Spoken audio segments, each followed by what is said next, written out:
Take a break from your busy schedule and join Harold Sala for Guidelines, a 5-minute commentary on living. Though the event took place almost a century ago, the fascination just doesn't go away. The drama began to unfold on April 10, 1912, when the White Star liner Titanic sailed from Southampton on her maiden voyage to the United States.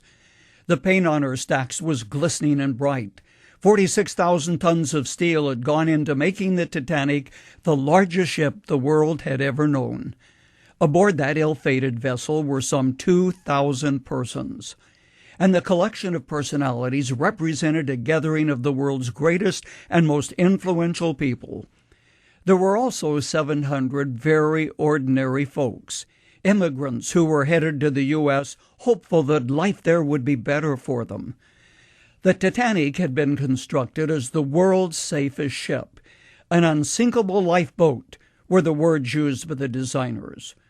No one on board that ship ever thought the great Titanic would lie in the depths of the ocean only 3 days later.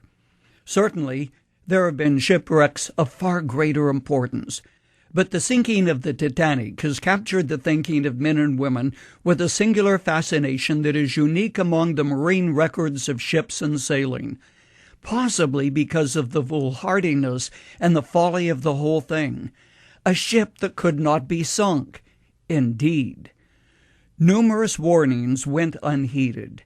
At 9 a.m. on that fateful Sunday morning, the steamer Coronia sputtered a message into the wireless radio room of the Titanic. It read, "Captain, Titanic, westbound steamers report berg growlers and field ice." At least 5 messages of warning reached the ship, but yet it plowed on through the murky waters of the Atlantic full speed ahead.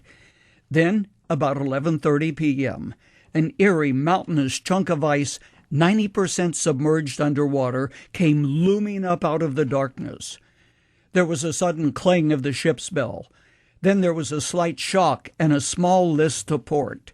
Shell ice fell on the deck.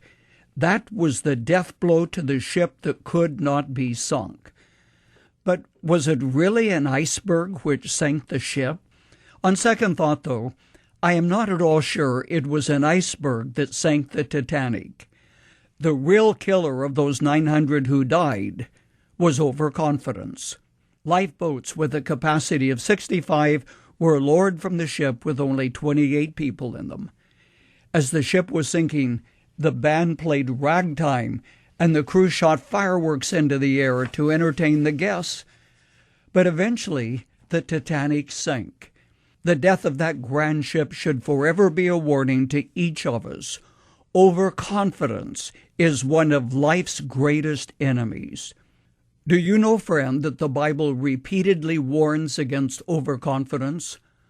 Remember Paul's exhortation, "So if you think you are standing firm, be careful that you don't fall." The Bible warns against putting your confidence in people, even in weapons, in military strength, even in government, but it tells you that confidence in your God will never be betrayed. Question: where is your confidence? In your money, your influence, your ability to make things happen? Eventually, those on board the Titanic realized the only sustaining confidence that will endure is in God Himself. Ragtime music changed to "Nearer, My God, to Thee."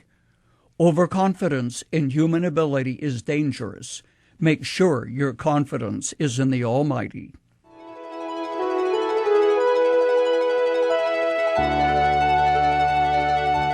You've just heard Dr. Harold Sala with Guidelines, a 5-minute commentary on living.